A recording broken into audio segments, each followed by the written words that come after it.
جماعت کی رکعت چھوٹنے کی وجہ کون سی ہے؟ رکوع کا چھوٹنا یا سورہ فاتحہ کا چھوٹنا؟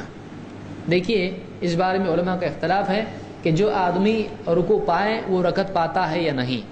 عام طور سے علماء اس طرف گئے ہیں کہ جس کو رکوع مل جاتا ہے اس کو رکعت مل جاتی ہے۔ بعض علماء کا کہنا یہ ہے کہ جس کو رکوع ملتا ہے لیکن سورہ فاتحہ نہیں ملتی، قیام نہیں ملتا ہے، تو اس کو رکعت بھی نہیں ملتی ہے۔ لیکن زیادہ قوی بات اس میں یہی ہے کہ ابو بکر رضی اللہ عنہ کی روایت سے بات معلوم ہوتی ہے کہ وہ رکوع میں آ کے شریک ہوئے اور دوڑتے ہوئے آئے۔ اللہ کے نبی صلی اللہ علیہ وسلم نے کہا کہ کون ہے جو دوڑ کے آیا؟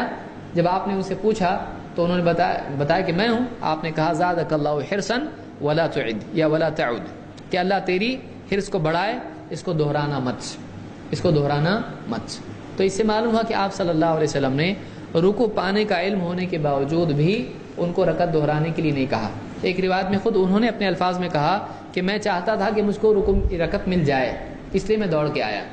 تو آپ نے اس جاننے کے باوجود یہ نہیں کہا کہ تم کو رکعت تو نہیں ملی، ایک رکعت پڑھو، آپ نے نہیں کہا ان سے۔ اس سے معلوم ہوا کہ رکعت مل جاتی ہے۔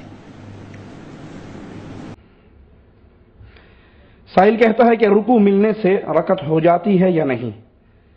اختلافی مسئلہ ہے، لیکن اس میں صحیح اور راجح قول یہی ہے کہ رکوع میں ملنے سے رکعت نہیں ہوتی، بلکہ کھڑے ہو کر اپنی رکعت کو پورا کرنا چاہیے۔ دلیل اس کی ابی بکر رضی اللہ عنہ وارضا جب مسجد میں آئے اور ابھی مسجد کے دروازے پر تھے کہ اللہ کے رسول صلی اللہ علیہ وسلم نے رکوع میں تھے، اور وہیں سے انہوں نے رکوع کر کے رکوع کی کنڈیشن میں چلتے چلتے ساتھ مل گئے۔